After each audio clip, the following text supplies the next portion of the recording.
Kurt, how are you? Fine, how are you? I'm good, and it's daylight over where you are.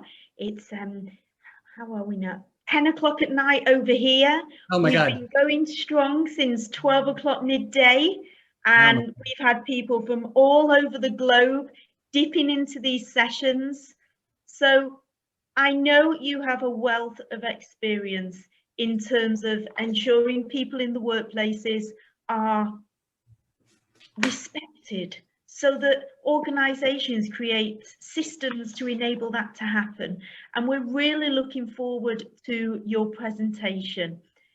Just one question, curiosity before we get going. So if there was one nugget of knowledge about you that we need to know before this session starts, what would that be? oh my gosh. I teach Tai Chi.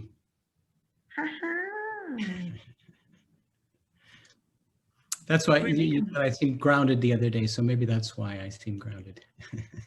Honestly, it was a feeling in the call together, and maybe there's a parallel between the teaching of it and the energy and the way you are. Thank you. I'm sure there probably is. So I'm going to now, I'll make you co-host, Okay. and I will pin you so we can all keep eye on you there. And I'll unpin Steve. There we go. And you can share your screen when you're ready. And thank you so much for coming. We really look forward to this presentation. It's something different, and it's one of the content that I wanted definitely in the conference. So thank you. Thank you. Well, hello, everybody. I'm Kurt. I'm in Washington, D.C., and I really appreciate those of you who are staying online at this late hour.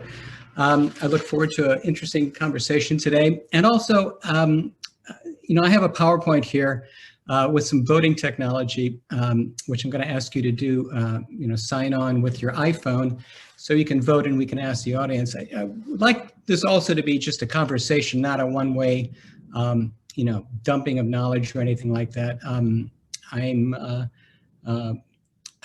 It's nice to see Steve's presentation because I just turned into a senior this summer.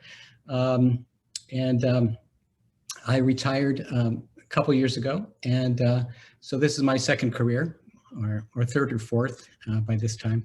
So, and I'm just very happy to be here and meet all these other interesting people who are participating today.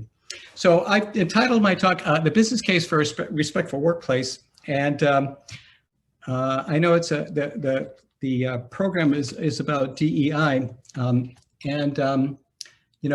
Just a little bit by me and why I chose this topic.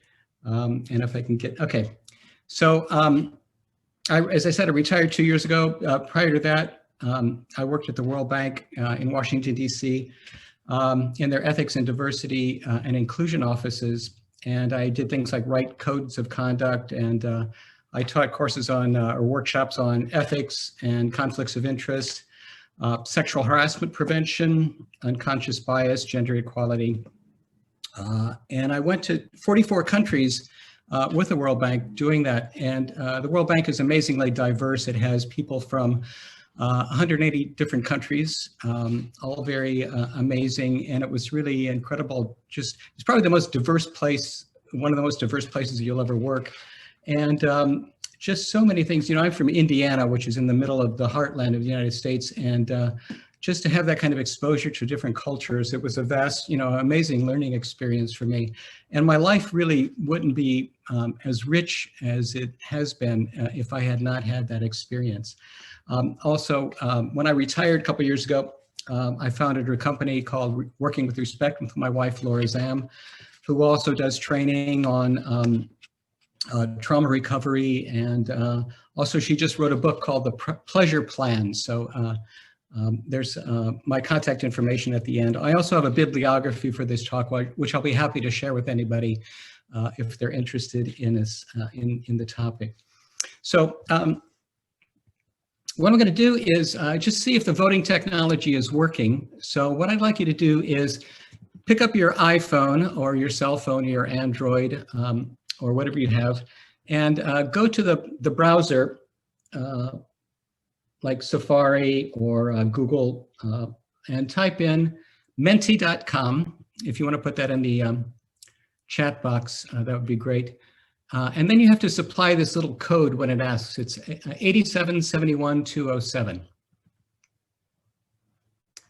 And when you do that, you should be able to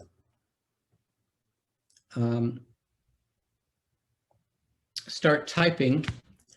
And I'm asking just a kind of a neutral question. You know, we take surveys, recently I applied for a passport to go to Nepal, and I noticed that in addition to male and female, they had a couple of other choices, which I was kind of interested in. So I'd like you to see how you identify your gender. So has anybody voted yet? And if so,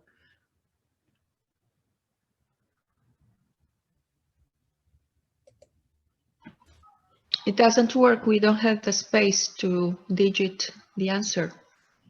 you don't have what? The space to digit the answer. It is only submit without the possibility to insert the answer. You're kidding. Well, I apologize for that. Well, that's going to make things a little bit different. Did anybody else have that same problem? Yeah, I did. understand. Yeah. Oh, wow. Interesting. Maybe the vote is closed. Ah, Check it from mentimeter.com from the slide. okay. Let me just see. Try again. I'll try it one more time, and if not, I'll just go ahead. We'll have to go back. Pardon me? Have to go back and put the menti.com. Choices there. Yeah. Kurt, go back to that screen of the dashboard of Mentimeter. Okay. The dashboard. Yep. All right. So, what is your gender? It's and you selected the bars option. Yeah. So it needs to be a text Oh, option. yeah. Sorry. Yeah. It should have been a word cloud. Sorry. Here we go. All right. Yeah, there we go. Got it. There we go. Thank you. I guess, Samira, you've done this before. I love it. Okay. Is it working now? Yes. I think so. There we go.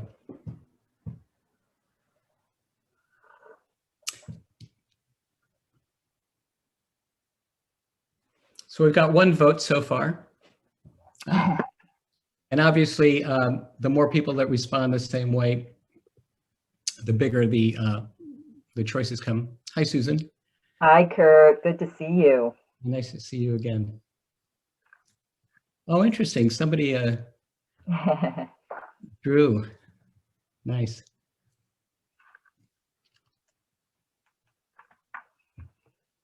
Okay, I think we've only got 4 people on the call.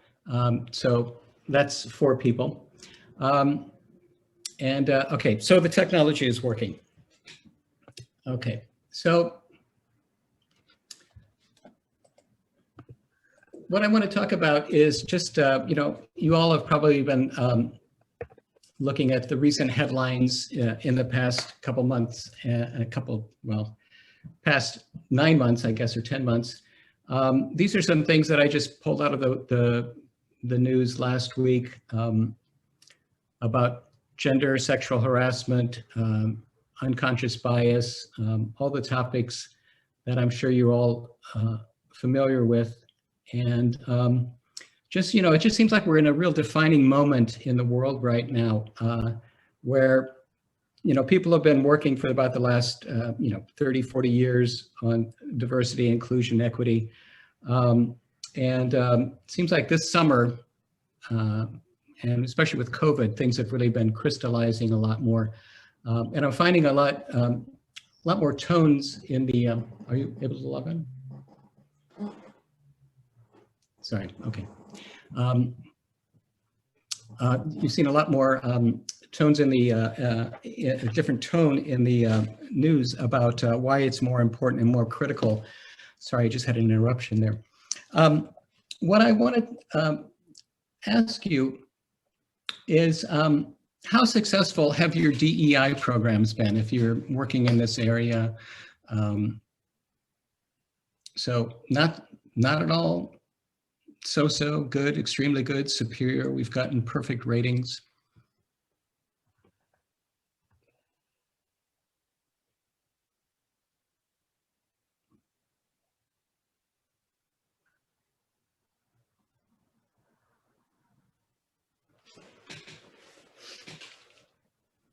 Three, so. Four, okay. So just really quickly, anybody want to opine on why they think that might be?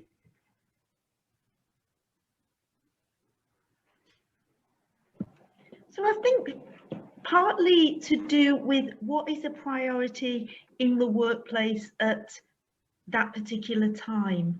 That's one thing.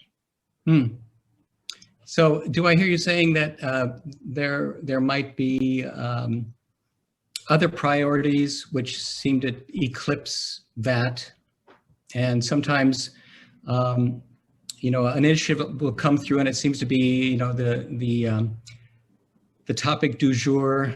Like a couple of years ago, we had Me Too, and everybody was going on to sexual harassment training, and now in the wake of Black Lives Matter, we have a lot of training going on around that. So yeah. Anybody else? Susan? Yeah, Kurt, I think that a lot of times it's to tick the box. Like we put everybody through a diversity and inclusion workshop, and in a few hours, everybody is going to be woke, quote unquote.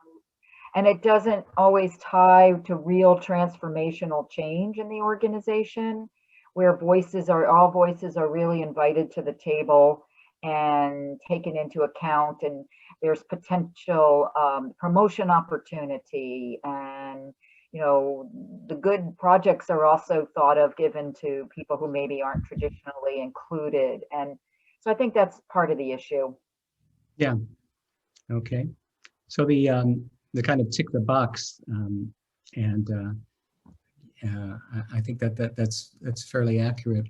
Samira, do you have any comments on this?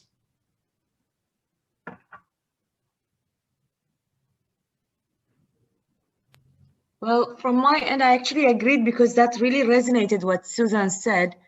I've been just asked to do a couple of these type of workshops, and my question was, why is that? And one of the reasons, one of the clients said, it's required by an audited or auditing company. So they're following some rules, and that was interesting to see. Yeah, thanks. Yeah, especially I'm based in the United States, and most of what I watch about on the news in looking at US companies, a lot of it is compliance based, you know, and there's requirements to do this. A lot of people have annual sexual harassment training. And I'll talk about some of the other reasons why I think training fails. I want to just throw up a statistic here, which when I was looking for this, I was kind of, you know, you all said that your results have been kind of so I would say don't feel bad, because really, you know, over the past 30 or 40 years, you know, the results on DEI have been pretty dismal in the United States as well. You know, every year Fortune magazine publishes the Fortune 500 top performing companies in the United States. And I was looking, I saw this report from 2014 that showed, if you look at these different groups of people, white women, Asian Americans, Latinos, African Americans in the workforce, you know, the numbers have actually been, you know, they've kind of inched up for women. For the other groups, it's kind of, you know, kind of flatlined. On some of the statistics I've seen, you know, if you keep following these projections, With women, if you said the goal is absolute, representational equality, you should have, 51% of leadership be women and 49% men. And if you actually look at this, 25 out of 500 is about 6% or something like that. And that was in 2014. So I looked up the latest statistics I could find somewhere else, and I found that in 2020, I could only find for African Americans and white women in the States, it's gone up to a whopping 38%, 38 or 7.6%. And for African Americans, it's gone down to 4 or 0.8%. I can't remember, I'm getting old. So I can't remember if I said that, if you look at those projections, it would take something like, we wouldn't reach parity for women until like 2100 AD. So like for another 100 years at this rate. So things have been pretty dismal and pretty slow. And in fact, some categories it's gone down, even in spite of things like Me Too and the things that we've been seeing this year as well. So I've got some theories about why this is, this is the case. But I want to ask you first what your experience has been with two things. One is, what's your experience been with these types of behavior in the workplace? If you're a HR person or an organizational development person looking at this, at work, have you witnessed any of the following: verbal abuse, threats, bullying, marginalization, public humiliation, etc.? So got one person say they're observing it now or have in the last year.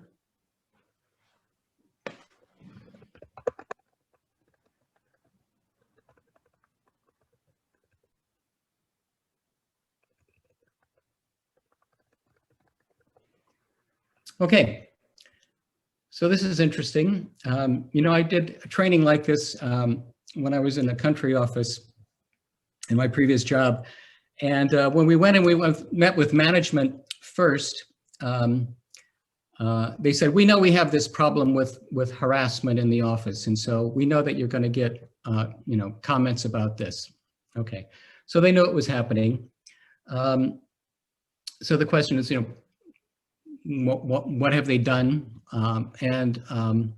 to address it? And we were doing, I had been part of a program to develop a mandatory sexual harassment training program for my previous employer. And so that was kind of telling. They said, yes, we know this is happening. And then I asked the next question of the participants in the workshops. And it was nice because we had about 20, 30 people in the room. We had managers and staff there, men and women, foreign nationals, international recruited staff. And we asked this question: at work, have you seen any of the following unwanted behaviors? Remarks about one's body, requests for sexual favors, touching, staring at one's body, obscene jokes, etc. So, anybody want to vote on that? Kurt, I tried to vote, but it didn't go through. Oh, let's see. Oh, interesting. We've got 5 people. It says 5 people have voted. Ah, there we go. All right. So 2 people said yes, they're observing it now, and 3 yes, I have observed it, but not now or in the last year. And again, so we got kind of similar responses in that audience of the workers at that office, and the management had said beforehand, we know harassment's going on, but when they saw this, they were completely blown away. They said, we knew this was happening, but we had no idea this was happening. And they said, why didn't anybody say anything? So my theory and what I've seen is if you have one type of thing going on in the organization, you're having other types of things going on in the organization. And this is fairly well researched in the ethics world that says, you know, if there's misconduct going on in an organization, if people are afraid of reporting it, it means that there's even more misconduct going on than you probably think there is. And here's my central proposition, and it's you can't have diversity, equity, and inclusion unless you build a respectful workplace. Okay, and I'm going to just talk about what my experience has been and how you can do this and what I've been looking at and seeing what's worked and what hasn't worked. And let me just stop there. Does anybody have any questions or comments on this so far? Yeah, Susan. Well, I was just wondering too, respectful is a very big, weighty word and can mean different things to different people. So I'm wondering how you would define that, Kurt, and particularly given that this is a international crowd, what would be some of the cross-cultural aspects of that definition? That's really good. Excellent question. And in some of the training we've done, we've actually said that. We say, do you all know what it's been like to work in a disrespectful workplace? So what does a respectful workplace look like to you? So in the chat, if anybody wants to type in, what does a respectful workplace look like to you? I can't see the chat, but Claire's monitoring it for me and will tell me. What kind of behaviors do you see in a respectful workplace? And while people are typing there, a respectful workplace for me is valuing everyone's differences, respecting equity, enabling people to be themselves, really.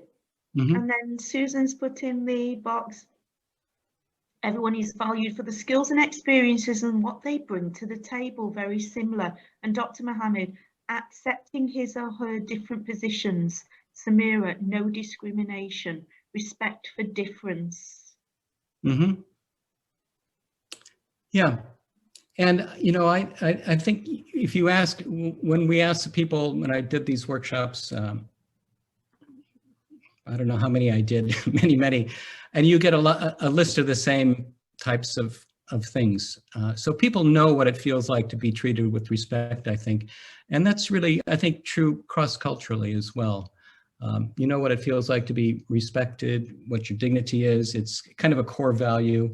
It's part of our inherent worth as, you know, human beings. It's kind of like part of the Declaration of, International Declaration of Human Rights, you know, what it is to be treated respectfully and to feel safe and secure in the workplace. So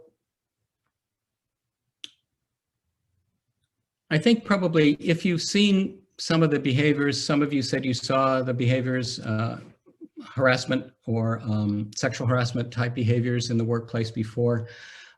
This is from a report in the European Union in 2018. So what are some of the indicators that you see in a disrespectful culture? And you can take a look at these. I don't know if any of you who are working in organizations or consultants to organizations, if your clients tell you that these are things that they're grappling with or they work with, or you know, they are obviously things that Me Too tell us that you know are going on. But does everybody have, you know, think that this is kind of representative of what you see in a disrespectful workplace? Or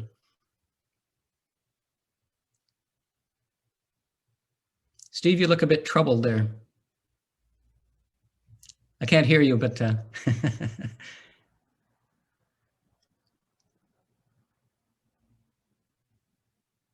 yeah, still can't hear you. Anyway, I don't know if I have. One thing I've seen there, Kurt, is people using their own power to withhold information that actually has a knock-on effect for dependencies in other people's roles.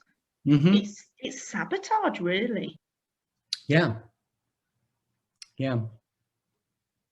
And in fact, I don't know, you probably I don't know if you have seen the Gallup organization has been collecting information for the past 30 years on employee engagement. And so they got like 3 million data points or something like that over 30 years. And they find that only 30% of the workforce in the United States and only 13% worldwide of the workforce are actively engaged in their work. And that means that the rest are either disengaged or they're actively disengaged, which means they're sabotaging their work. So it's really not very productive. And these are some of the behaviors you'll see. If we look at, there's another statistic from Gallup mentions these, but then also the Government Accountability Office in the United States government tracks this.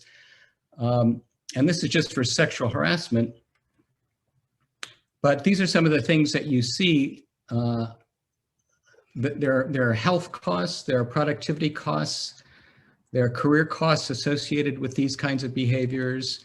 Legal fees, if a company is sued by an employee, one of the, it goes in the United States, we have the Equal Employment Opportunity Commission that can, so companies have to fight that in court. The government can bring a lawsuit and award damages. And all of these things affect the performance of a company, obviously. And Gallup says that this amounts to, in the United States alone, half a trillion or $500 billion loss, okay, which is just to all US companies, which is really quite staggering when you think about it, and that's just in the United States. Now, it's funny, when I was in my former employer, we had an ombudsman who used to work as kind of an informal conflict resolution person. And I was talking to him once about this, and I said, in the ethics office, for example, one of the things I do is investigate staff misconduct. So if somebody was alleged to have committed misconduct, you had to interview the people, interview witnesses, take people away from work. It took hours and hours and hours, arranging people's schedules, and then sometimes the person was found, to be guilty, and they might have been terminated, but they could appeal that and they could be reinstated. And if you just think about the money spent on that, I said, why doesn't, we have an organization full of economists. Why can't they calculate the cost to the company of that? And this is about 3 years ago. And he said, well, they just kind of, that's overhead. That's not really, and I think, but I said, well, what about, the fiduciary duty, like in private companies to stockholders? And I found out, in some places, a lot of companies have liability insurance. So to them, it's not really it seems to be small change to pay for a lawsuit, for example, for sexual harassment or something like that. But this year, I've seen more and more in places like Forbes, people writing and managers saying and CEOs saying, hey, these are actually really substantial costs. And really, we are not honoring our fiduciary duty to our shareholders if all this money that we're wasting on this, if we're not actually doing something about this to address these issues. So my thesis then is the cure for this is respectful workplace behaviors, and we talked about what those might look like. And it's been fairly well demonstrated that when people feel trusted and respected at work, when they feel management is benevolent and has an interest in their personal growth, if they're worried about their safety and well-being, if they have concern about their work-life balance, people feel more empowered. They take more risks. They're more committed to the organization. You have less turnover. Staff are more productive.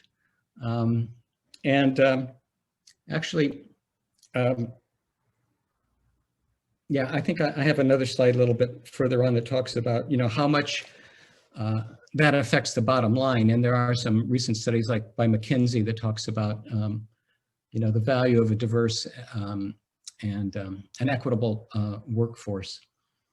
Any questions so far?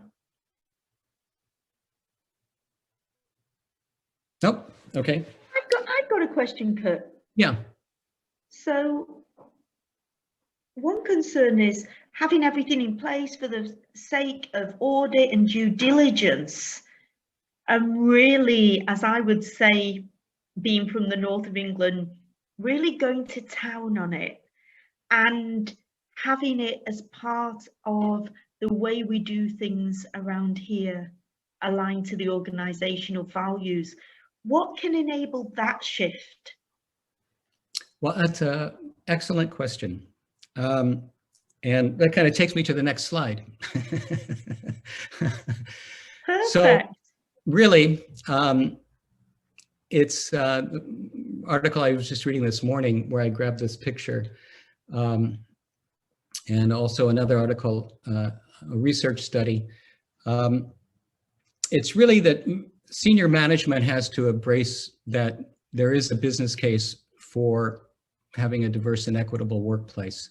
And, we used to talk, when I started working in the diversity unit in 2004, everybody was talking about diversity, and everybody thinks about diversity as quotas and numbers. And then the focus shifted to inclusion.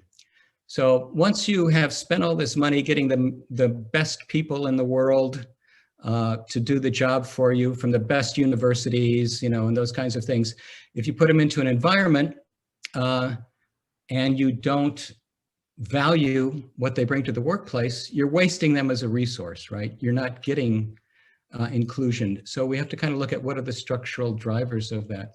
And I always, I hate to beat up on white males here, except I feel like I can do that since I am one. We have to look at the tone at the top. In the ethics world, they say that the two people that most affect a person's ethical behavior in the workplace is senior management, how they behave, and then also your immediate line manager. So people see very quickly between what you say you're going to do and what you actually do as a role, as a person. It's like do as I do, do as I say, not as I do. And people really quickly see through that and they get jaded and cynical. And that also lowers productivity. On the right here, there's a quote by somebody who did a research just recently and looked at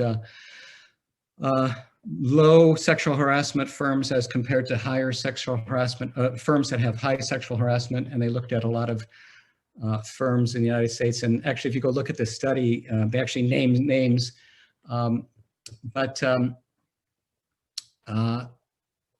The idea here is that, there's really a loss to shareholder and market value in companies that don't address these issues.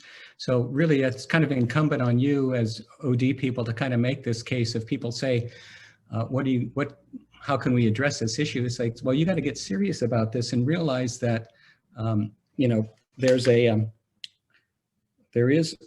a fiduciary duty you have as a CEO. And that's one of the things I saw in one of the things I read this morning.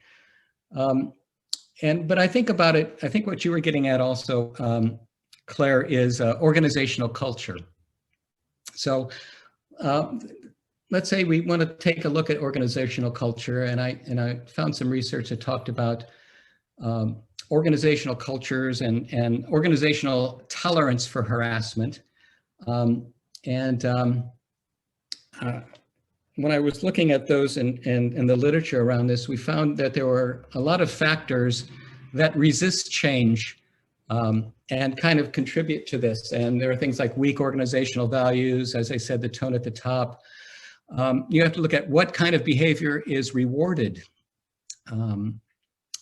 Is it a rigid hierarchical organization? Is there a lack of diversity, lack of inclusion?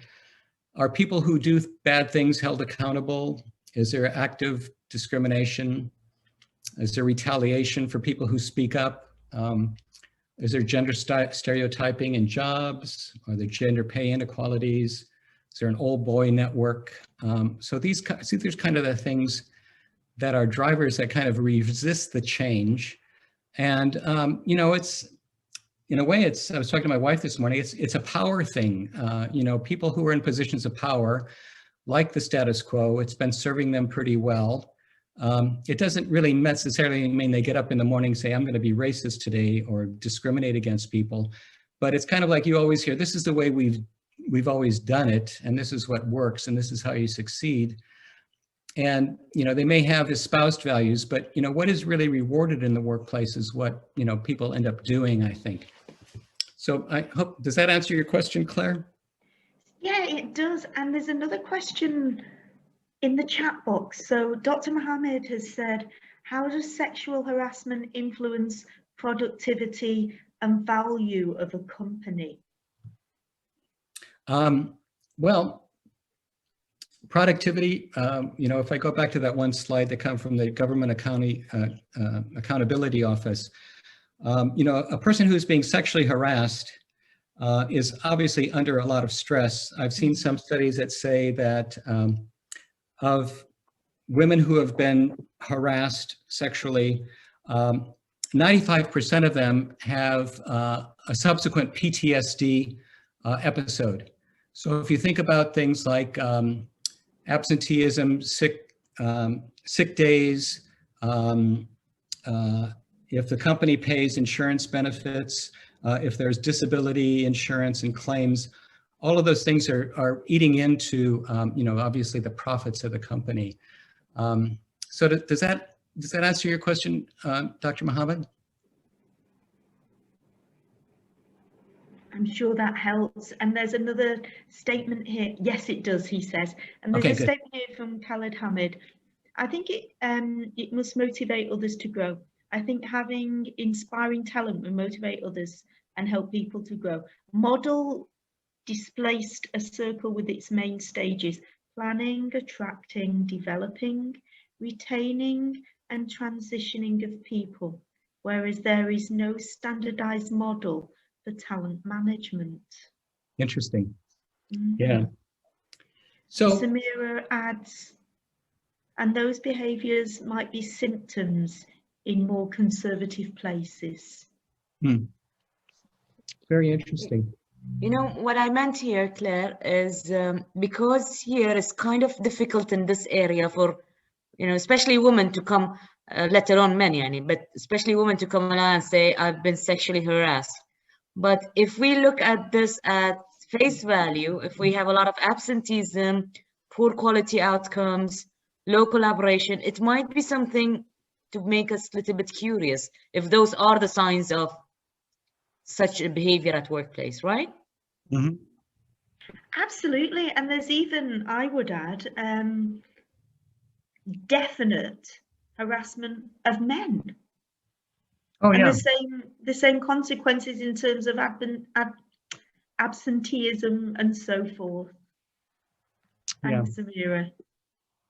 Yeah, and it is very hard. You know, I was reading a quote by a guy who's a CIO, or he's a CEO of a company, and also he's white, and he decided to become the diversity officer also. And people said, well, how can you do that? You're white. And he said, well, I kind of represent the problem, so I need to get up there and be a role model and start helping, you know, and saying, look, we can't act this way anymore. We have to change this. Now, I know we're running a little bit short. I want to be mindful of your time.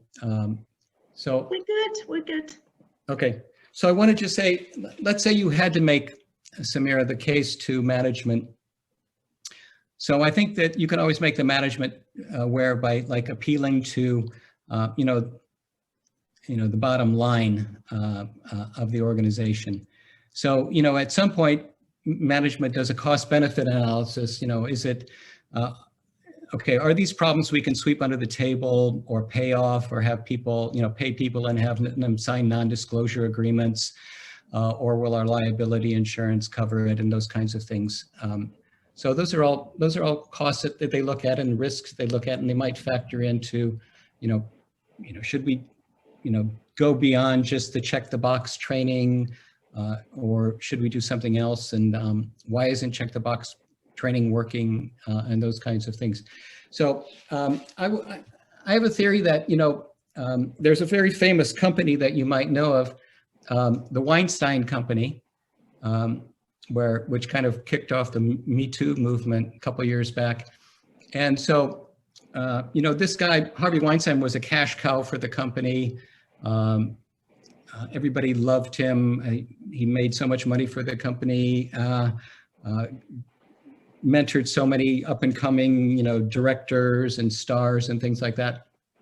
But he had a real big problem, and it was really well known. But the company just kept saying, okay, we can pay off these women, get them to sign non-disclosure agreements. So they made this cost-benefit analysis in their mind that, okay, we're going to make so much money off this guy anyway that we can afford this other cost. So I just want to say, where's the Weinstein Company now?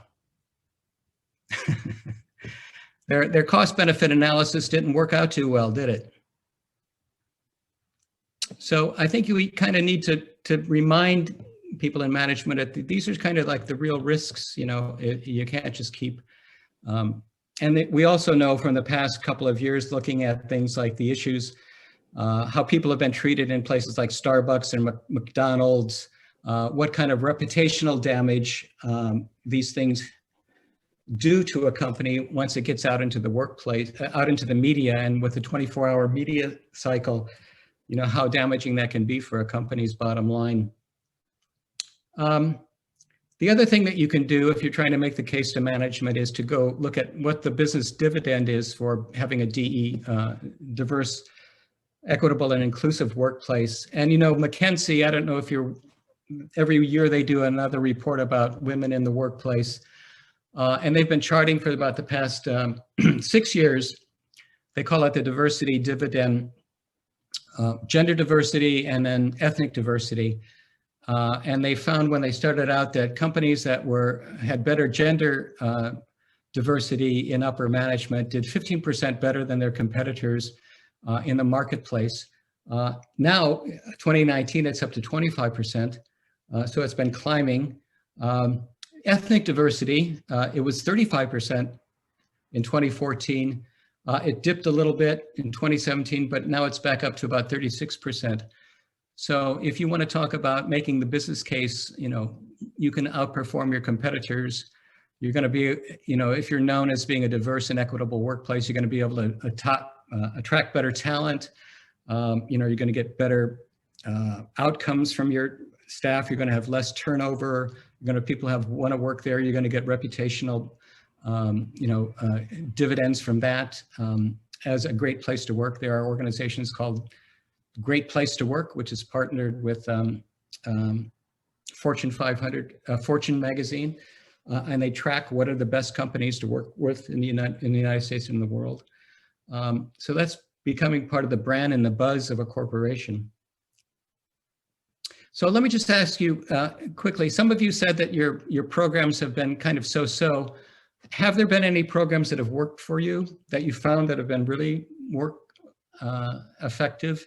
And this is also in the spirit of sharing with each other what kind of best practices we might have seen that worked.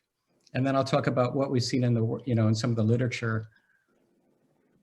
So one thing I'd like to share, it was around 8-10 years ago, and I was working with BNP Paribas across the Middle East, and they were moving their strategy to retail and investment to just investment.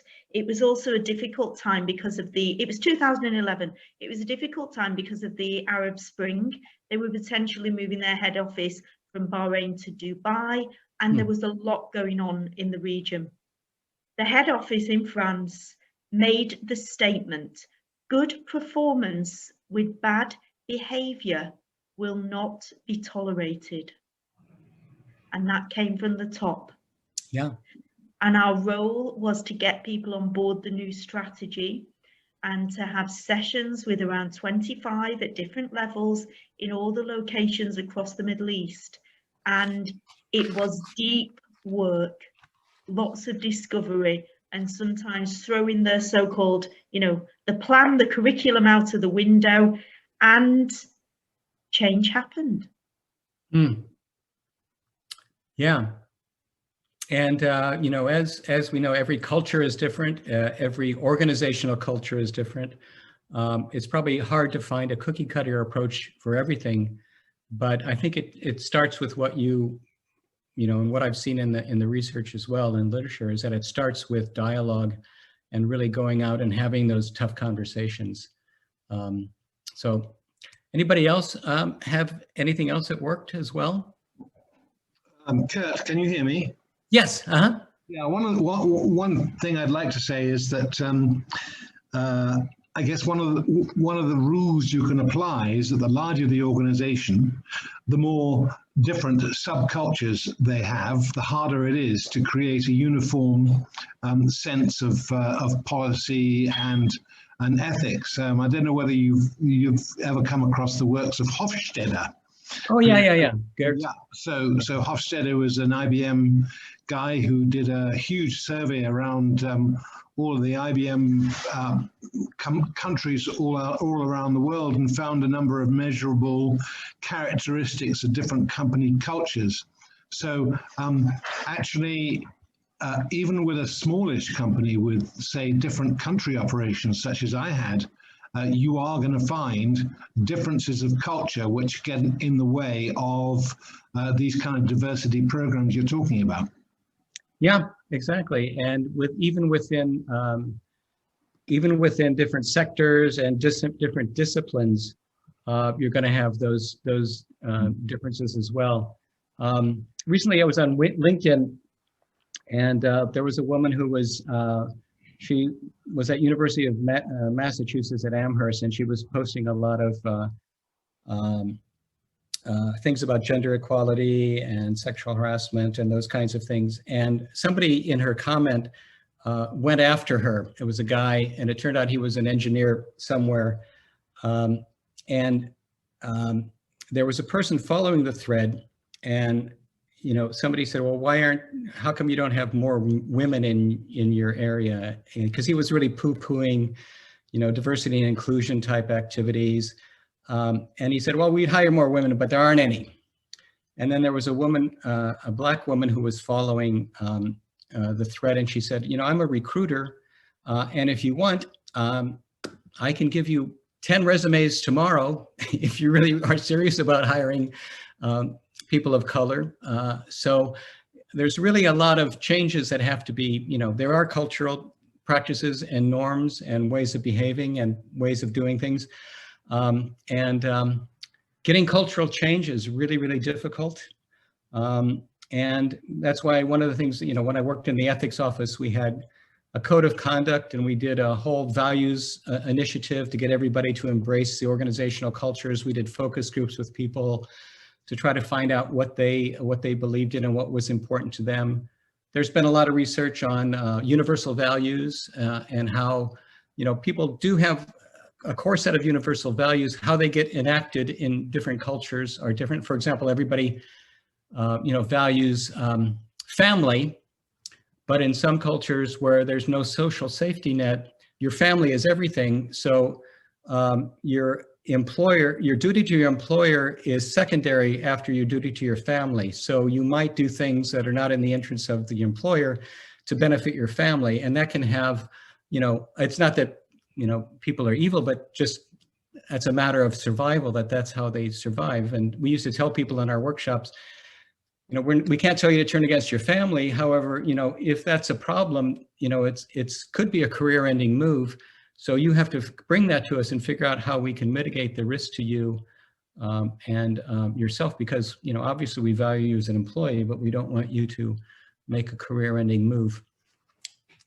Okay, so people were asking about some other strategies, and I wanted to just going through the literature the last couple of weeks.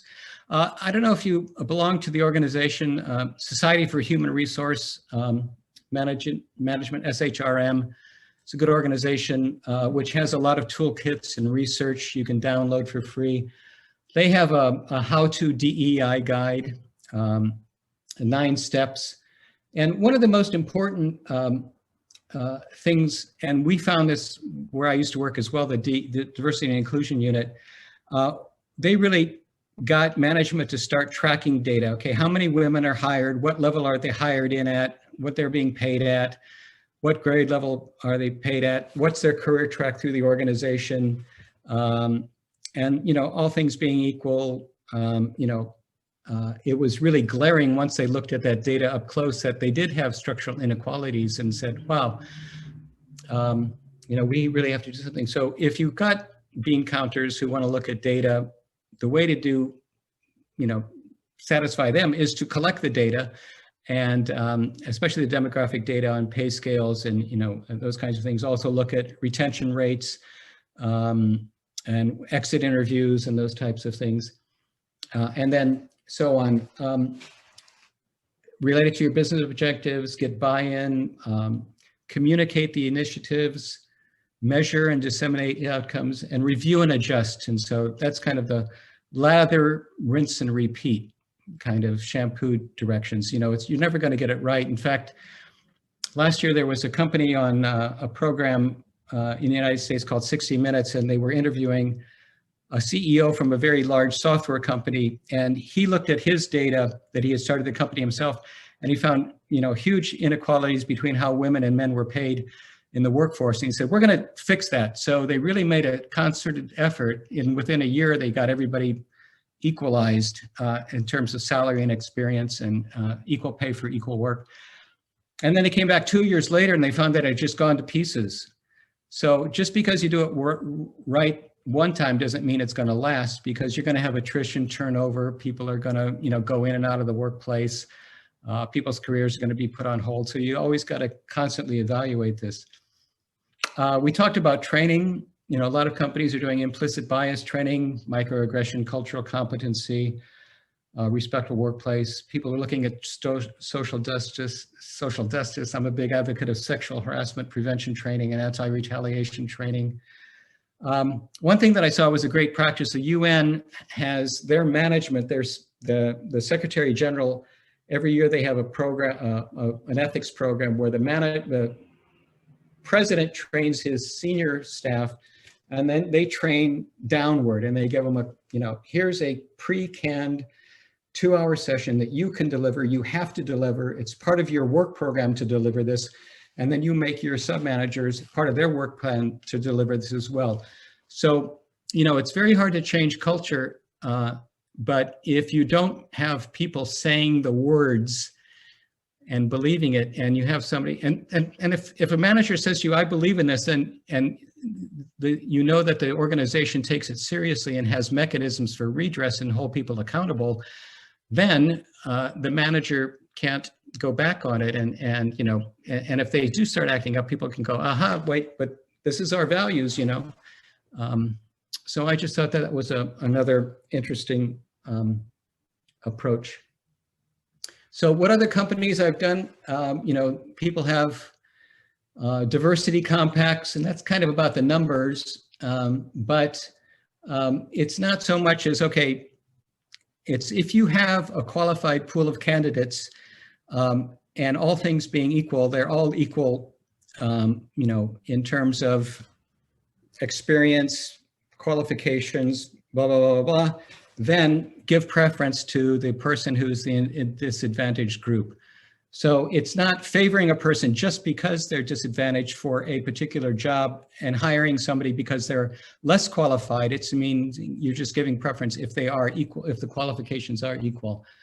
Some people are having dialogues on race, and I think you said you were doing this, Claire, in the organization you were talking about. Embedding the DEI messages in core values. Get rid of the idea of that we're a meritocracy, because I heard that so many times when I was doing gender equality training. It's like, well, we'd hire more women, but we don't want women, you know, just because they are women. Because we're a meritocracy. And I said, okay, so if we're a meritocracy, that means that every boss you've ever had has been absolutely wonderful, right? And that was kind of the end of the discussion right there. Because it's obvious, you know, we aren't really a meritocracy. There's ways, you know, that people rise, and, you know, there's kind of the old boy network, and, you know, and what's rewarded. So it's really, you really got to look at those and share, you know, challenge some of those sacred cows. recognition and reward ceremonies, speaker series, partnering with employee resource groups. There may be LGBTQ groups, women's groups, minority groups within the company, getting them involved. Then also you might want to look at your recruitment and hiring. So one of the things people do is they try to scrub job announcements to take out, things like aggressive language or, things that kind of would turn off women, or some places have taken names and pictures off resumes because people have biases around that. Don't go always to the best universities for your people. In fact, my previous employer did they had the strategy of hiring just from the best employees. So the person, the head of the D&I office went and looked at, because they were in human resources, they could look at this data, and they said, well, if we got the best people, and they actually, in our belief is that they do better, let's look at their performance appraisals for the past 5 years and see if they actually outperform people who didn't come from those Ivy League schools. And they really found no appreciable difference. They didn't get any value added for getting those people from those best companies, best colleges. So that was kind of, just, again, data doesn't lie if you can go to the data. I've seen also programs where they partner with universities, like law schools, and bring in interns. Also, one thing is, stop hiring or stop bringing in unpaid interns, because some people can't afford, not to get paid to work. And you're giving people who can afford that, you're just kind of reinforcing the fact that privileged people have that privilege and can get in. Partner with your, communities, to community outreach to, bring in people from the community, and seeing as your organization as a place that you could, they could work for. And I would say also end referral programs, right? Because if you give cash bonuses to refer somebody, you're going to get people who who are going to probably be like you, who you're comfortable working with, so you're not going to get the diversity. And as I said, working with specialist headhunters, and then again, lather, rinse, repeat. This is not a one-off thing. Okay, and training, there's compliance-based training. We talked about that, it's ineffective. If you embed it into the culture and make it one part of your whole D&I strategy, also customize it and have role plays. The thing about sexual harassment training we found is e-learning isn't going to do it. You have to put people in a situation where they can feel what it feels like to be the person on the receiving end of unwanted behavior. And when you do that, and we design role plays like that, people really said, I never got it until I was put in that situation as a person being the object of unwelcome behavior. It really made me feel uncomfortable, and I felt threatened and scared, and I had no idea that, seemingly innocent, comments could have that effect on people. So I think Claire mentioned this. Dialogue, people are doing this nowadays. This was just an SHRM has an article about this. I was going to show you this video. One of the things that we got in a lot of our D&E training was, okay, our culture is okay, but that culture, they're prejudiced against women or this or that or that. And he for she is a movement, the United Nations Women's Organization, where they get men to take the challenge of being allies for diversity and inclusion and gender equality. And so I can give you this slideshow and the references, and you can take a look at it. It's very powerful. It's about one college student in Amman, Jordan, who he managed to get 10,000 of his male classmates to sign, I'm going to be an ally for gender equality. That's basically it. I had a smile sheet. If I did poor, so, or great, you could go ahead and do that. Always interested in your feedback. And then finally, thank you very much for your time and attention. I hope we got your expectations met by this talk. And if you have any questions, follow up with me at info at workingwithrespect.com, and I said I'll be happy to send you the slideshow and then also the bibliography that I've been keeping for it's on sexual harassment, diversity, inclusion, gender equality. I just went over 1,000 entries, news articles, research papers, and those kinds of things. So happy to share that. Kurt, we would love all that, the slides, the video, so we can watch that, and the bibliography. The content here has been so wide and so deep. I have loved, especially, the things that have stuck in my mind, the stories, the terminology as well. And my biggest takeaway is, imagine if this was all in behavioural competency frameworks and job descriptions and performance management. Exactly. As this is measured. And if it's measured, then we would, in Arabic we say shway shway, so slowly, we would get systemic change. Yeah. That was amazing. We really appreciate your time. Stay with us for the next session. We have the last session of the day. We have Juan Pablo Atera with us.